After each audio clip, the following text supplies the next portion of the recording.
Buenos días, hoy hablaremos acerca del trabajo social en Estados Unidos, empezando desde su origen a su consolidación y terminando por cómo el trabajo social es actualmente en Estados Unidos. Debemos comenzar diciendo que el trabajo social nace de los esfuerzos que tiene la sociedad al combatir la pobreza y cómo ésta afecta a la sociedad. También está familiarizado a la idea de que el trabajo social busca un bienestar social. Podríamos comenzar diciendo que el trabajo social tuvo como origen su carrera profesional en el siglo XIX. Este movimiento empezó en Estados Unidos e Inglaterra a mediados del final del feudalismo. Los pobres eran vistos como una amenaza directa al orden social y por esto el Estado organizó un sistema para ayudar a atenderles. En Estados Unidos los trabajadores sociales eran conocidos como amigos visitantes.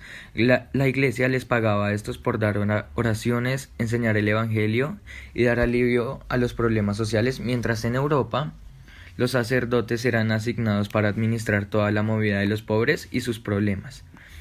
En 1880 apareció un sistema innovador para atender los problemas sociales. Este se enfocaba en qué causaba la pobreza. También ofrecía educación, ayuda legal y servicios médicos. Pero este sistema de ayuda lleva a una pregunta que fue fundamental para la carrera, y era, ¿es el trabajo social una profesión? Esta pregunta generó un debate global en el siglo XX, entre la organización de beneficencia de Mary Richmond y Jane Addams. Pero bueno, ¿quién es Mary Richmond y Jane Addams? Mary Richmond fue la inventora conceptual, la que teorizó el trabajo social y la que lo sistematizó.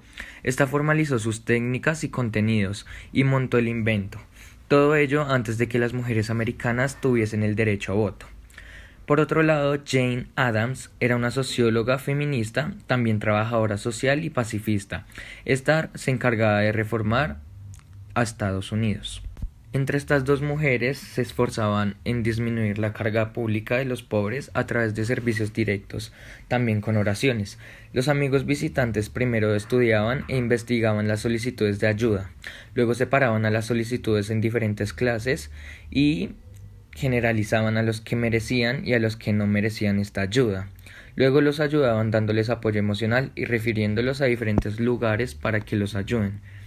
Las visitas amistosas de estos puso a muchos de sus miembros de la alta sociedad en cercanía con las diferentes clases sociales. Y este acercamiento con frecuencia ayuda a que los miembros de las clases sociales altas comprobaran en diferentes situaciones los factores distintos de las clases bajas. Están la explotación a los empleados, las malas condiciones de trabajo en compañías industriales y con frecuencia se les culpaban a los pobres por la falta de moral que ellos tenían. Las visitantes comenzaron a ver la pobreza como un problema más complejo de lo que ellos hubieran querido creer o imaginaban, a manera de que la administración de esta organización cambiara de actitud y empezaran a ser más sistemáticas y profesionales. Hubo un acuerdo entre estas dos, generando que las visitantes necesitaban más adiestramiento. En 1891, el movimiento de la Organización de Beneficencia en New York empezó a publicar e implementar nuevas ideas en este campo, como programas de adiestramiento, y todo esto bajo el mandato de Mary Richmond. En 1998 estas actividades culminaron estableciendo una escuela de verano para la filantropía aplicada. Después de esto, las amigas visitantes fueron reemplazadas por el término trabajadoras sociales, siendo entre comillas profesionales. Ya ahora estas se identificaban como trabajadoras sociales y estas implementaron y ampliaron sus destrezas al incluir otras clases de trabajo social. Al principio del siglo XX, las amigas visitantes comenzaron la organización y apoyaron lo que ahora se identifica como el trabajo social de casa. Ya en 1898, la Universidad de Columbia comienza a ofrecer clases de trabajo social. Desde ahí se podía dar origen a lo que ahora conocemos como trabajo social, donde estos se desempeñan desarrollando organizaciones de bienestar para ayudar a la sociedad, y los trabajadores sociales continúan dando un enfoque a las necesidades de la sociedad, mostrando los problemas sociales día a día de nuestro país. ¿Cómo se consolidó el trabajo social como una profesión en Estados Unidos? La COS. Nació como una organización con distintas sedes repartidas por todo el país, quien se responsabilizó de organizar y coordinar la distribución de ayudas caritativas que donaban los burgueses a la gente necesitada. Uno de sus fundadores fueron Octavia Hill, Edward Denison, Henry Solly. Ellos brindaban una ayuda organizada. Esta organización también era una metodología de investigar los casos en la familia. Fue una formación que la primera que organizó las visitas domiciliarias. Hacían una encuesta escrita, se investigaba el por qué y cómo ayudar. La persona es la que se apropia de su situación. Y también miraban cuál es la verdad y la necesidad y dónde se requiere ir para ayudar a los necesitados. Y no todos los casos son iguales. Mary Richard fue la mujer que formalizó las técnicas, contenidos, el sistema y la teoría del trabajo social. Revolucionó la forma de ayudar a los más necesitados. Trabajó para la COS durante 10 años. Era consciente de que la COS tenía una necesidad de sistematizar las intervenciones que realizaban como se decía en ese instante, visitadoras amigas, para convertirlas en profesionales. Ella aportaba que no todos eran capacitados para ofrecer esta ayuda, así que necesitaban un técnico o una profesión para poderlo hacer. También aportaba que todas las intervenciones basadas en las buenas intenciones para convertirla en una intervención profesional. En 1997 intervino en Conferencia Nacional de Instituciones de Caridad, donde señala la necesidad de capacitar a los trabajadores profesionales, capaces de gestionar y cambiar las circunstancias de las familias necesitadas. Ernest Greenwood. En los años 60 desarrolla una propuesta que argumenta las necesidades de establecer una relación permanente entre la investigación y el diagnóstico, los cuales aportan a la eficiencia de la solución de problemas. El autor considera que hay una tradición entre el trabajo social de separar investigación social de la investigación social en el trabajo social. Él considera que la ciencia es única, por lo tanto no se puede dividir.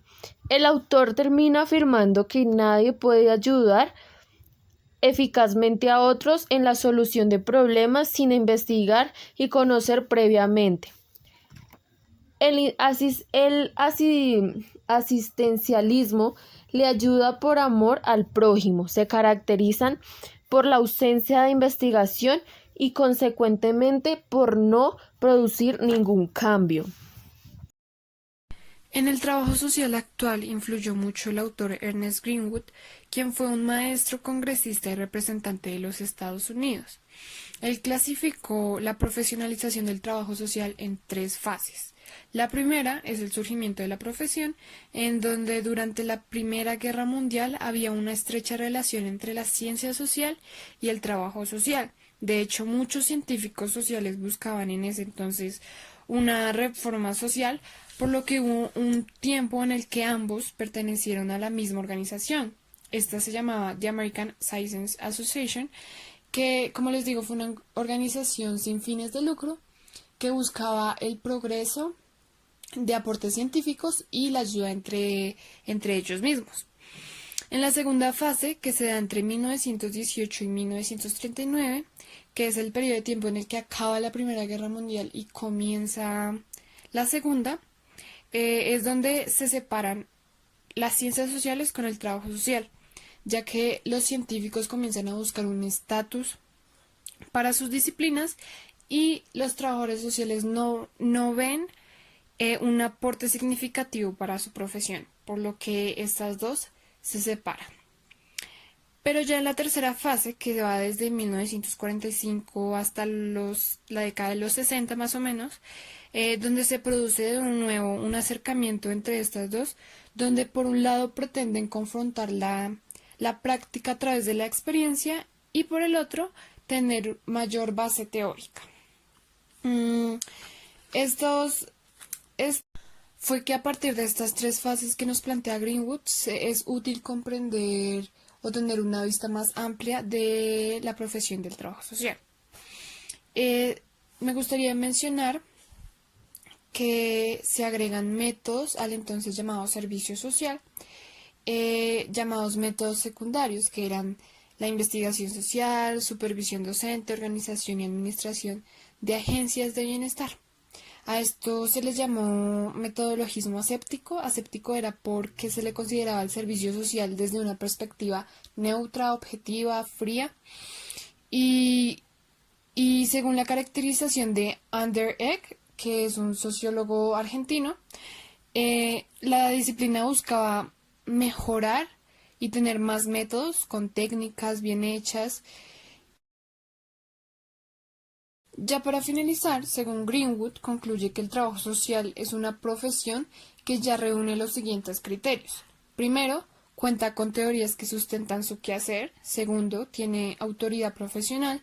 Tercero, tiene un reconocimiento comunitario que hace que la profesión sea válida. Y cuarto, posee un código de ética que rige la conducta de sus miembros. Podemos decir entonces que el trabajo social no nace, sino que va evolucionando y transformando su metodología para al final convertirse en una profesión. De hecho, según la NASW, que es la National... la NASW dice que hasta ahora tienen su código de ética, dar realce al bienestar humano y ayudar a satisfacer las necesidades humanas básicas de todo el pueblo, prestando atención particular a las necesidades y a los derechos de personas vulnerables que están oprimidas o que viven en la pobreza.